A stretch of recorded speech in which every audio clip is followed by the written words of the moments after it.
हर हर महादेव। देवों का देव महादेव जी के चरण में प्रणाम करती हूँ, मेरा प्रणाम स्वीकार हो।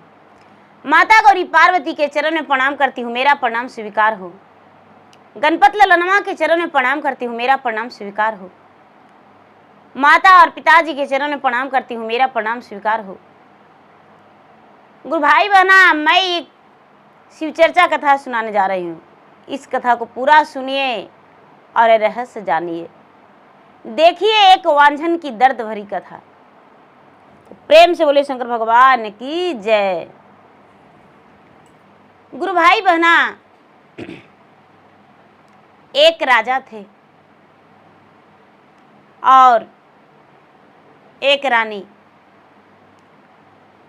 राजा जो थे, राजा पूरे गांव का मान्यवर कहलाते थे।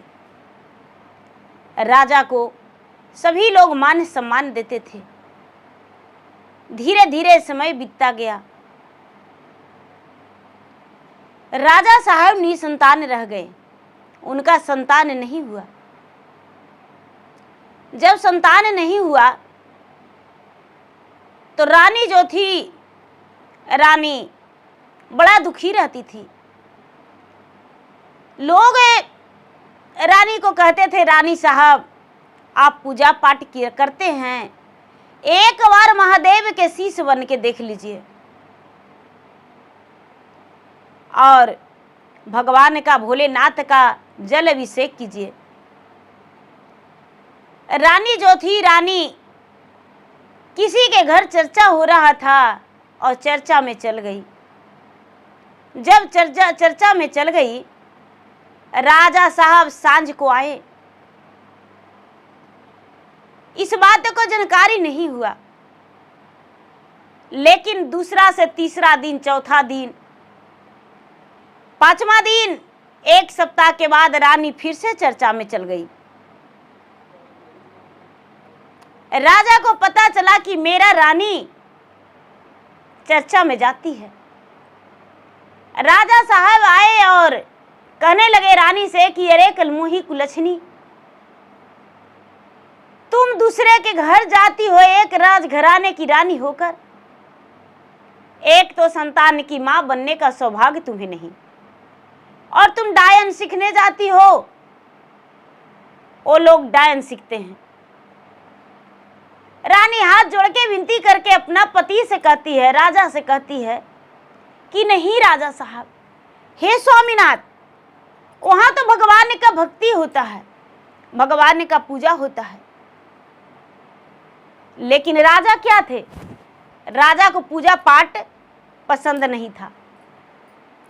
राजा जो है, राजा बड़ी तरह तरह के बात उछाले और अपना रानी को देश निकाला दे दिए।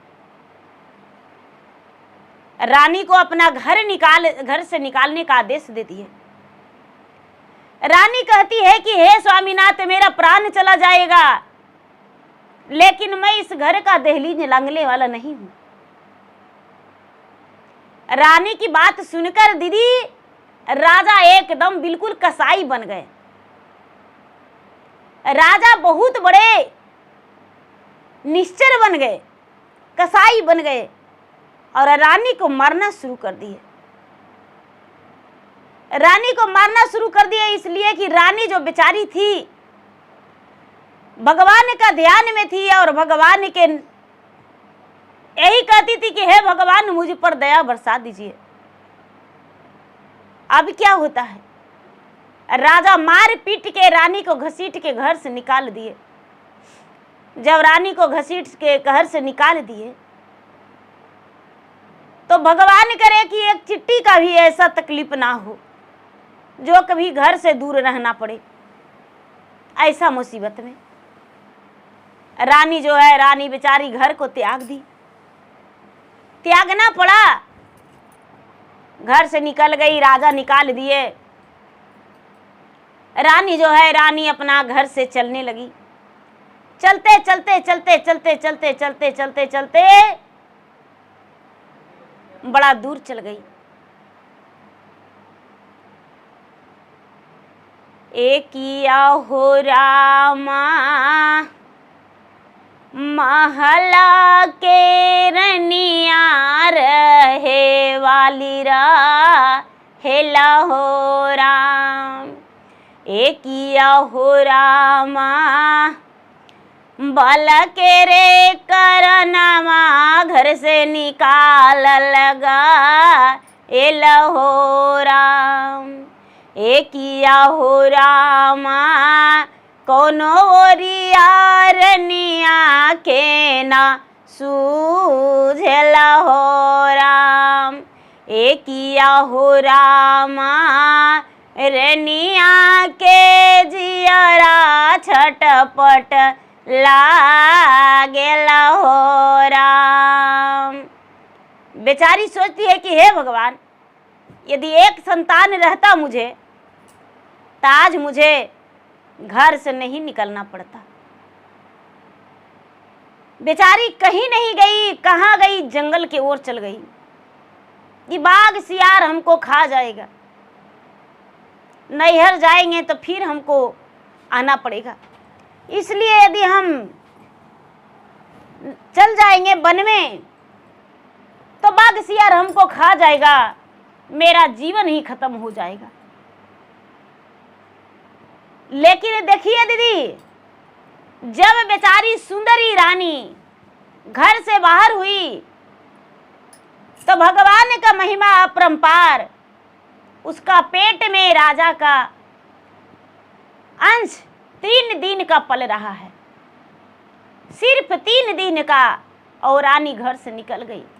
रानी को भी तो नहीं पता था कि मेरा ओद्र में राजा का संतान है।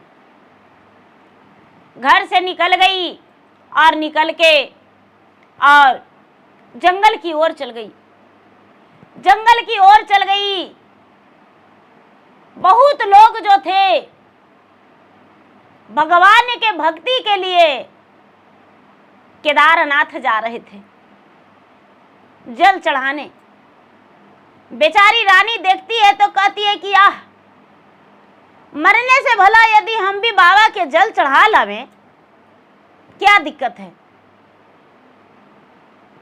फिर रानी सोचती है कि हाँ, मेरे पास तो पैसा नहीं है, हम क्या से बाबा के लिए फूल अक्षत खरीदेंगे, वहां चढ़ावा चढ़ाएंगे।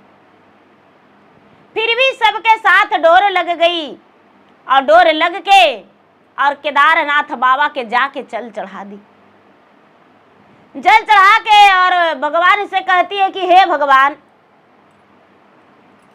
एक लड़का यदि रहता तो आज हम वन में नहीं भटकते, मेरे स्वामी मुझे नहीं निकालते।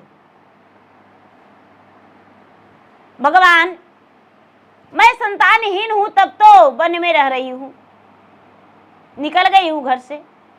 जल चढ़ा के और भगवान से कहती है कि हे भगवान, राजा को कभी दुखी मत रखिएगा, राजा खुश रहें। और वापस आ गई, सबके साथ उसी वन में रहने लगी। रहते रहते रहते 3-4 महीना बीता। बेचारी क्या करती है दीदी, वन के फल फूल तोड़ के चबा चबा के खा खा के रहने लगी। वन के फल फूल पत्ते चबा के खा के रहने लगी। धीरे धीरे 4 महीना बीता। जब 4 महीना बीता तो उसको लगने लगा कि हाँ, मैं तो वन में आया हूं, कोई गलत काम भी नहीं किया हूं, लेकिन लगता है कि मेरे ओद्र में संतान है। माता बंसती से रानी कहती है कि हे माता बंसती, मेरे संतान को रक्षा करना।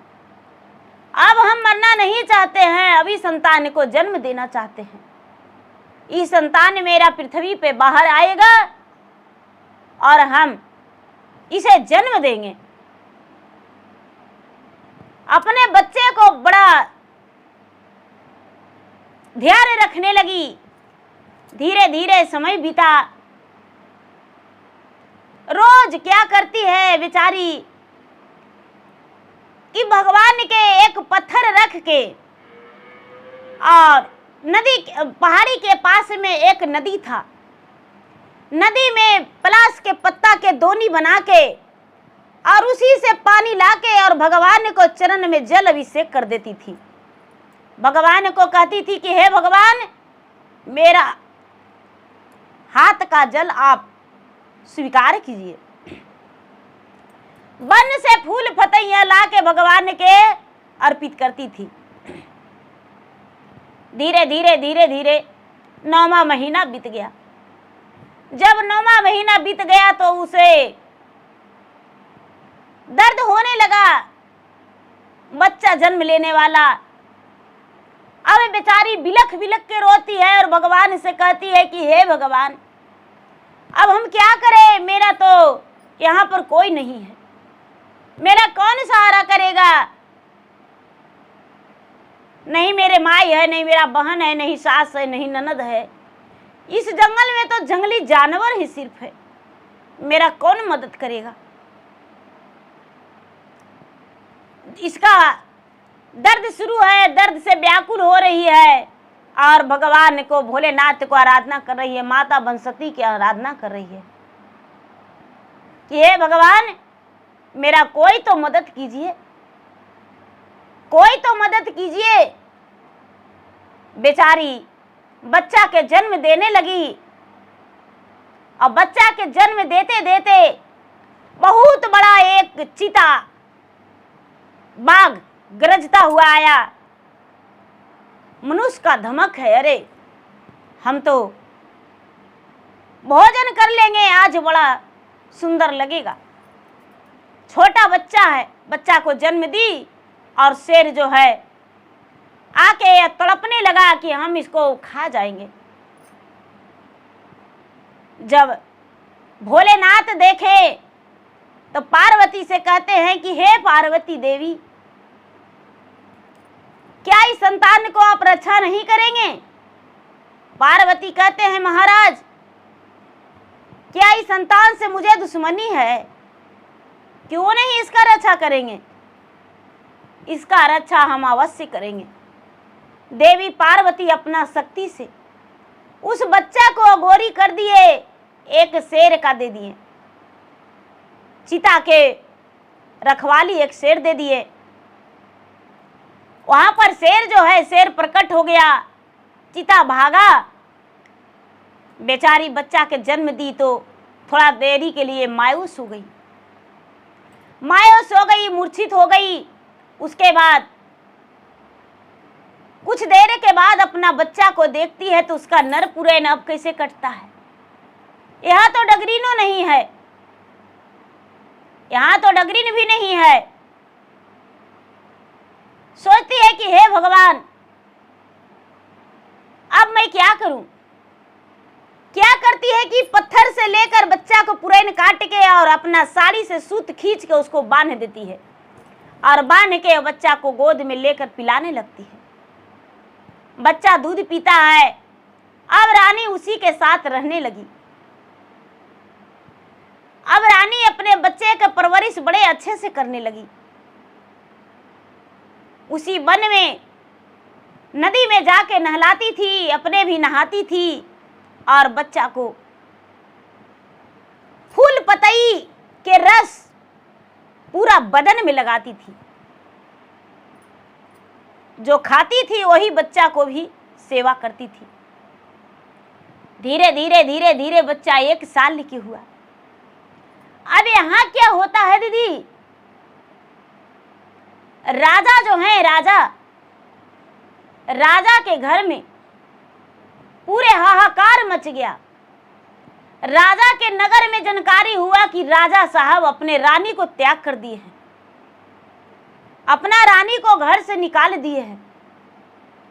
पूरे नगर के लोग राजा को मारने को तुल गए कि राजा साहब, जब रानी को आप निकाल दिए हैं, निर्दोष रानी को, तो आपकी इस राज में रहने का कोई हक नहीं है। राजा अहंकारी राजा कहने लगे कि अरे हम तो तुम लोग को इतना मदद किए और हमको कैसे निकाल सकता है। पूरे प्रजा कहते हैं कि जो राजा अपना घर का रखवाली नहीं कर सकता है और पूरे प्रजा को रखवाली कैसे कर सकता है। यदि आपको इंसाफ में लाएंगे तो आप मेरा भी पत्नी को निकलवा देंगे घर से कि पत्नी को निकाल दो, तुम्हारा पत्नी बहुत गलत है।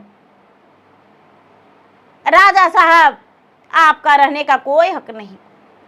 पूरे नगर वासियों मिलकर राजा को ईंट और पत्थर से मार मार के कचूमर बना दिए और राजमहल छुड़वा दिए। राजा साहब राजमहल छोड़कर इधर उधर भटकने लगे, अपने गांव से दूरी जाकर मेहनत मजदूरी। जो राजा राज मुकुट पहन के राजगद्दी पर बैठते थे, वही राजा किसानी की यहाँ मजदूरी करने लगे अपना राज छोड़कर। राजा जो हैं, राजा भटकने लगे इधर उधर और खोजने लगे, अपना पत्नी को तलाश करने लगे और पेट भरने के लिए मेहनत करने लगे। धीरे धीरे धीरे धीरे समय कट रहा था। रानी जो थी, रानी वन में थी। रानी वन में अपना संतान के साथ थी, लेकिन राजा तो बिल्कुल अकेला थे। रानी अपना बच्चा को पोषण पालन कर रही थी। धीरे धीरे धीरे धीरे वो बच्चा 12 वर्ष का हो गया। जब बच्चा 12 वर्ष के हो गया तो रानी जो है, रानी बड़ा खुश हुई कि अब मेरा पुत्र 12 वर्ष का हो गया है, अब तो मेरा पुत्र मेरा सब कुछ है।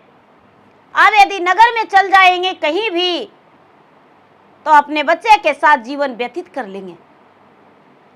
रानी को गर्व हुआ कि हाँ, मेरा बच्चा बड़ा हो गया। लेकिन ऊपर वाला के महिमा कोई नहीं जानता है। रात्रि में रानी खिला पिला के अपना संतान को सुलाई कोरा में लेके एक कुटिया जैसा बना ली थी और उसी कुटिया में रहती थी। सवेरे हुआ तो रानी का पुत्र जो है सुख बुग नहीं कर रहा है। देखिए दीदी, कोरा मिले रानी राती या बितावाले, अरे राती या बितावाले हो, जैसे रहे नन्हे छोटे बाल करे की। भाई ते बिहान रानी बबुआ के उठावाले, अरे बबुआ के उठावाले हो, बबुआ ना सुगा बुगा कार लरे की। छाट पाट रानी आके जियरा ओह कारे, अरे जियरा ओह कारे हो, कोई नाही मोरा रखनिहारन रे की। जाए से में फाटई रामा धारा, ती आकाशवायर धारा, ती आकाशवा हो, वैसी फाटई रनिया के काले जवरे की। जाए से में बाहई रामा गंगा जी के धारा वायर, गंगा जी के धारावा हो, वैसी बाहे झर झर नैना लो रवरे की। कुछ नाही सूझई रामा रानी केर रही आयर, रानी केर रही आहो, बबुआ के हमर किया भाई लरे की। दीदी, जब उसका बच्चा सुग बुग नहीं कर रहा है, सांस रोक लिया, सांस रुक गया। उसका माँ अकेला जीवन वन में कैसे रह सकती है अच्छा से। बेचारी तड़प तड़प के रोने लगी। उसके बाद उसको पास अपने आप ही हिम्मत आया कि हमको रोने से कुछ नहीं होगा, अब यहाँ मुझे रोने से कुछ नहीं होगा। क्या करती है कि बबुआ को गोदी में उठा लेती है और बबुआ के गोदी में उठा के और पैदल चलने लगी। पैदल चलने लगी, चलते चलते चलते चलते चलते चलते चलते चलते केदारनाथ मंदिर पहुंच गई, भोलेनाथ के शरण में पहुंच गई। और जाके वहां पहुंची तो पुजारी बाबा जो हैं रोकने लगे, कितने लोग रोकने लगे कि ए तुम कौन हो जो मृत बच्चा को मंदिर में लेकर आई हो? ये तेरा बच्चा तो मरा हुआ है, जाके कहीं गड्ढा खोद कर इसे दबा दो। रानी कहती है कि नहीं, ये तो मेरा लाल है, करेजे का टुकड़ा है, इसे कैसे मिट्टी में दबा सकते हैं? इसे मिट्टी में नहीं दबाएंगे, ये तो मेरा सब कुछ है, इसे हम मिट्टी में नहीं दबा सकते हैं। रानी बेचारी वन में रहती थी, लकड़ी तोड़ तोड़ के बाजार में ले जाके बेच के अपना बच्चा को परवरिश करती थी, अपना भी परवरिश करती थी। कपड़ा कुछ भी उसके पास जो भी जरूरत था, जरूरतमंद चीजों बेचारी अपना लकड़ी बेच बेच के अपना परवरिश करती थी। रानी जो है, रानी जबरदस्ती पुजारी बाबा के कहती है कि हे पुजारी बाबा, यदि मुझे मंदिर में नहीं जाने देंगे तो हम आपको श्राप दे देंगे। पुजारी बाबा कहते हैं कि मंदिर में तुम कैसे जाओगी? मंदिर का पट तो लग गया है, दरवाजा बंद हो गया है, 6 महीना जब पूरा होता है तब भी इसका पट खुलता है। रानी कहती है कि कोई बात नहीं, हम दरवाजे पर बबुआ के रखेंगे और जब तक मेरा बबुआ जीवित नहीं होगा, जब तक हम यहां से नहीं जाएंगे। गोद में कहती है कि भगवान भोलेनाथ ने मुझे दिए हैं, ये मेरा अकेला का संतान है, ये राजा का संतान नहीं है। हम केदारनाथ बाबा के जल चढ़ाएं, भगवान ने मुझे दिए हैं। पुजारी बाबा को जब श्राप देने का नाम ली तो पुजारी बाबा डर गए कि हाँ, स्त्री यदि मुझे श्राप दे देगी तो हो सकता है मेरा शरीर में कोढ़ हो जाए, मैं अंधा हो जाऊं, मैं लुल्ला हो जाऊं, मैं लंगड़ा हो जाऊं, लोग मुझ पे हंसेगा। जो रानी है, रानी बेचारी अपना पुत्र को ले जाकर दरवाजा पर जैसी खड़ा हुई, मंदिर का द्वार खुल गया, दरवाजा खुल गया और ले जाके अंदर बालक को सुला दी। जब अपना पुत्र को रानी सुला दी और भगवान के परिक्रमा करने लगी, बच्चा को अंदर सुला के और मंदिर के परिक्रमा करने लगी। परिक्रमा करते करते करते करते पूरा दिन बीत गया, रात बीत गया, फिर से दिन बीत गया, 3 दिन 3 रात रानी परिक्रमा करते रह गई। पांव से रक्त गिरने लगा, रानी का बेहोशी बार बार होने लगा। लोगों वहां पर भीड़ लग गए देखने वाले। रानी मूर्छित होकर बार बार गिर रही थी, उसके बाद भी वो घड़ के पकड़ के जैसे भी परिक्रमा करते रह गई। धीरे धीरे धीरे धीरे 3 रात 3 दिन जब बीत गया तो भगवान भोले का सिंहासन डगमग डगमग डगमग डोलने लगा, डगमग डगमग डोलने लगा। जब भोलेनाथ का सिंहासन डगमग डोलने लगा तो पार्वती कहते हैं कि हे महाराज, कोई तो भक्त पे, आप पे आपके भक्त पे बहुत बड़ी संकट आ गया है, बहुत बड़ी विपदा आ गया है, जो आपका आसन डगमग डगमग डोल रहा है। भगवान भोलेनाथ कहते हैं कि हाँ देवी, यही सच है, मेरा आसन डोलने का कारण बहुत बड़ा है। अब मुझे पृथ्वी पे जाना होगा। भोलेनाथ क्षण में केदारनाथ मंदिर में प्रकट हो गए और उस बच्चा को, रानी का संतान को जीवन दान दे दिए। जब जीवन दान दे दिए तो बच्चा उठ बैठ खड़ा हो गया। भगवान भोलेनाथ जो है मुस्कुराने लगे। लोगों तो वहां बहुत सारे थे लेकिन कोई नहीं देख पाए। भोलेनाथ का दर्शन किसी को नहीं हुआ। रानी का संतान खड़ा हो गया। खड़ा होकर देखने लगा कि अरे मैं यहां कैसे। अपने माता को बाहर निकल के देखता है कि मां तो बेहोशी हालत में एकदम बार बार मूर्छित होकर गिर रही है। लोग उसे जल छिड़काव कर रहे हैं, फिर भी ओगड़ा के पकड़ा के जैसे पा रही वैसे परिक्रमा कर रही है। जब रानी का पुत्र जो है अपने मां को हाथ पकड़ के कहता है कि मां तुम इस हालात में कैसे, क्या हुआ तुम्हें। बेचारी रानी अपने पुत्र को देखकर भावुक हो गई।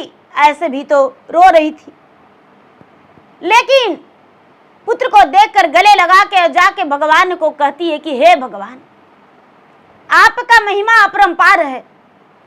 जहां पर आप नहीं हैं वहां पर कुछ नहीं है। आप तो पूरे संसार का पालनहार हैं, पूरे संसार का जीवन दान करते हैं। आप मेरा पुत्र को जीवन दान दिए। हे महाराज, मैं आपको पूजा और भक्ति कभी नहीं छोड़ूंगी। इतना कह के और जाके पुजारी बाबा से कहती है कि बाबा देखिए भगवान का महिमा अपरंपार। जिस मरे हुए मृत को हम लेकर आए थे वही आज मेरा मृत बेटा है, आज जीवित है। इसका अंगुली पकड़ के हम अब जाएंगे। बाबा किसी को मंदिर जाने से मत रोकिएगा। मेरे जैसा और माँ भी आ सकती है और आती होगी, लेकिन भूल कर भी ऐसा किसी के साथ मत करिएगा। बाबा उस रानी से क्षमा मांगे और कहते हैं कि बेटी तुम तो सच्चे भक्त हो भगवान के। मैं तो यहाँ पर बैठी हूँ, लेकिन आज तक ऐसा कोई चमत्कार नहीं हुआ। मेरे मन में तो लालच भरा हुआ है, लेकिन तू आस्था लेकर आई और तेरा पुत्र जीवित हो गया। इतना कह के और रानी अपने फिर वन में जाने लगी। जब वन में जाने लगी अपना बच्चा को लेकर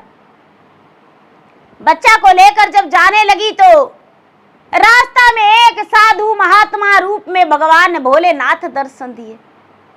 बच्चा भूखा प्यासा, रानी भूखी प्यासी, भोलेनाथ दर्शन दिए। जब दर्शन दिए बूढ़ा के रूप में, कहते हैं कि पुत्री तू कौन हो। रानी कहती है कि बाबा मैं एक अभागिन हूं, वन का बंजारन की तरह वन में रहती हूं अपने पुत्र के साथ।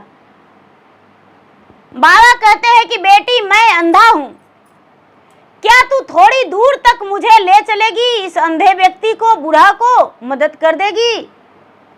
रानी कहती है कि बाबा यदि मेरा बस चले तो आपको कंधा करके भी पहुंचा दूंगी।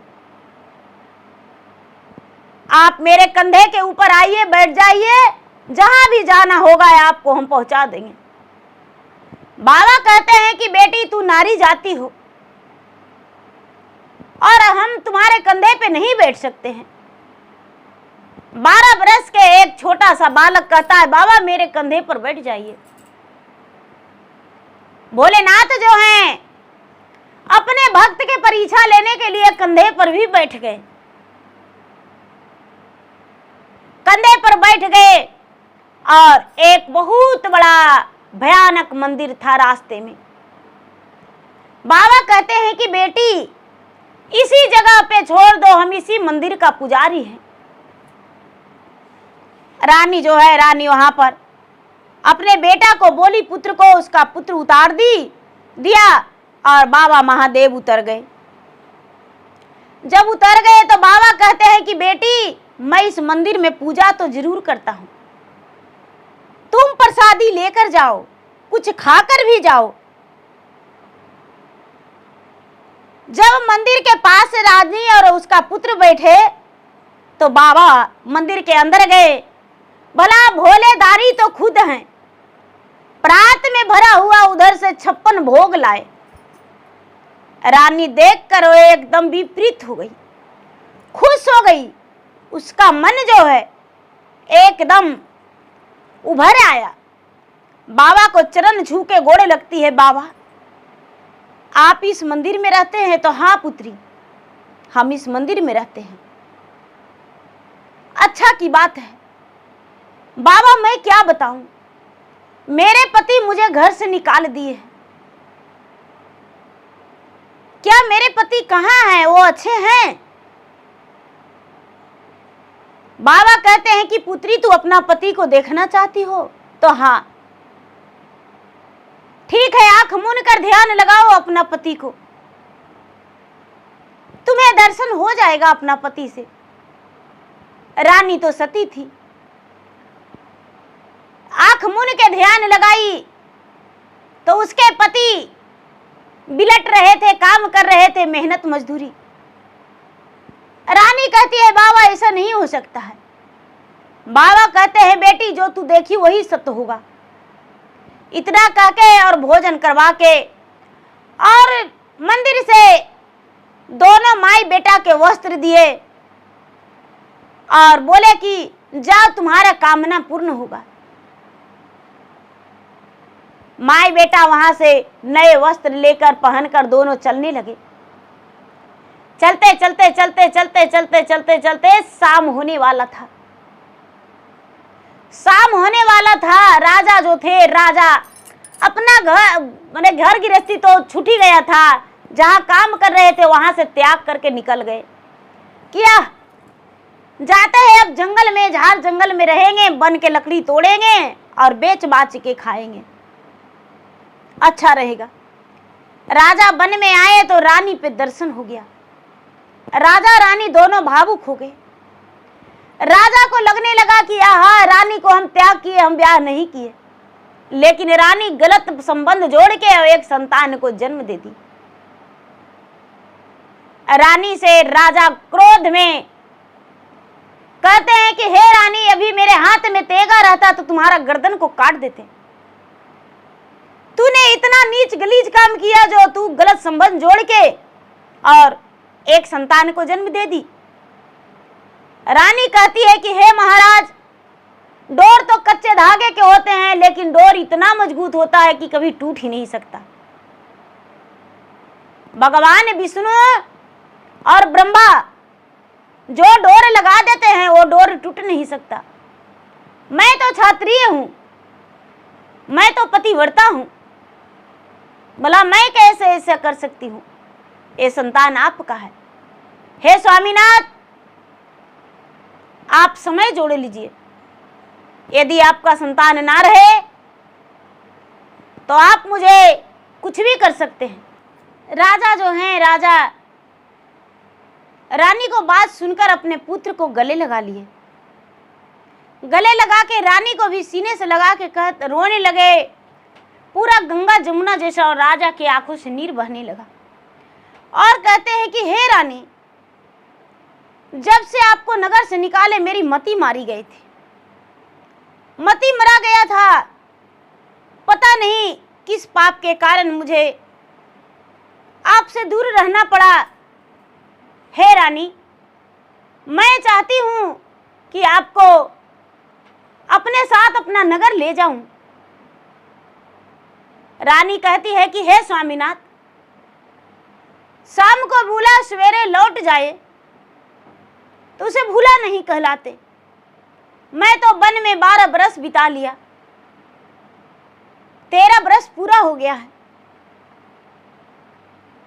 आप चाहें तो आप अपना पुत्र को ले जा सकते हैं अपने साथ, और हम अपना जीवन व्यतीत कर लेंगे। राजा इस बात को सुनकर अपने रानी को और अपने पुत्र को अपनाकर अपने नगर को लौट गए। नगर वासियों रानी और उनके पुत्र के साथ देखें तो पूरा लोग खुश हो गए। राजा को स्वागत करके महल में प्रवेश करवाए। अब राजा को फिर से राज मिल गया, राजा उत्तराधिकारी बन गए और पूरे नगर वासियों सब अच्छे से रहने लगे। रानी जो थी भगवान के भक्ति करने लगी, राजा भी भगवान के भक्ति करने लगे। रानी तो एक सच्ची भक्ति करने वाली, लोगों को सबको अपने पुत्र के बारे में बताई, मेरे पुत्र के साथ ऐसा हो गया था और मैं भगवान को भक्ति किया तो मेरा पुत्र फिर से जीवित हो गया। रानी को बात सुनकर लोगों आश्चर्य में पड़ गए और देखा देखी लोग भगवान को भक्ति पूजा करने लगे। तो गुरु भाई बहना, मेरा वीडियो अच्छा लगे तो मेरा वीडियो को लाइक करें, शेयर करें। चैनल पर यदि नए हैं तो चैनल को सब्सक्राइब करें, बेल आइकन घंटी को दबाएं, जो कि मेरा वीडियो का नोटिफिकेशन सबसे पहले आपके पास जाए, आप मेरा वीडियो सुन सके। कमेंट बॉक्स में हर हर महादेव, जय शिव गुरु जरूर लिखें। धन्यवाद। हर हर महादेव, घर घर महादेव। एक बार प्रेम से बोली शंकर भगवान की जय।